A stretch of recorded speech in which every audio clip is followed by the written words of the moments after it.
मेरी 5th class के बच्चों, अस्सलाम वालेकुम। जैसा कि आप जानते ही हैं कि हम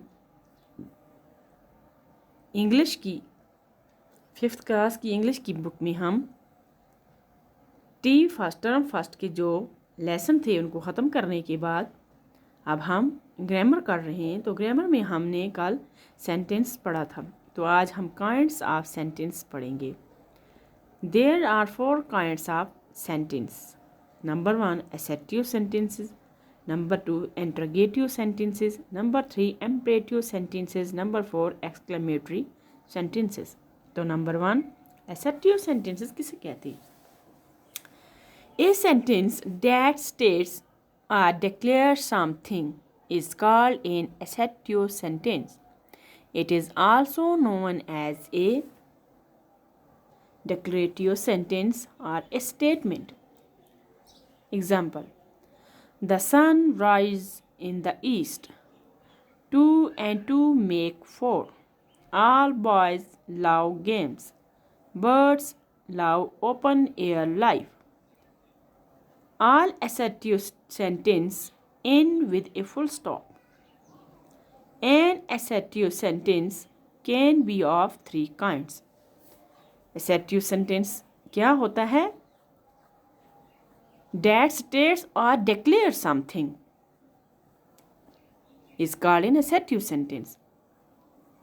तो अब assertive sentence कितने किस्म के होते हैं? 3 किस्म के, affirmative, negative and emphatic.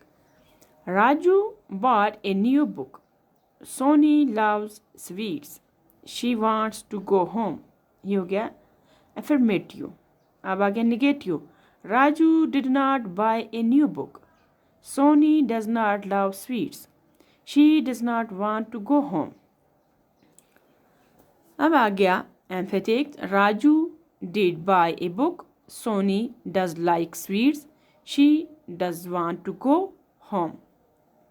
तो ये आ गई assertive की 3 किस्में। अब नंबर 2 है interrogative sentence. Interrogative sentence किसे कहते हैं? A sentence that asks a question is called an interrogative sentence or a question. Interrogative sentence किसे कहते हैं? That asks a question is called an interrogative sentence. Examples: why are you late? Have you done your sum? Are you hungry? Is this your book? All interrogative sentences end with a sign of interrogation. किसके sign के साथ वो end होता है? Sign of interrogation के साथ। तो ये हो गया हमारा assertive और interrogative सेंटेंस।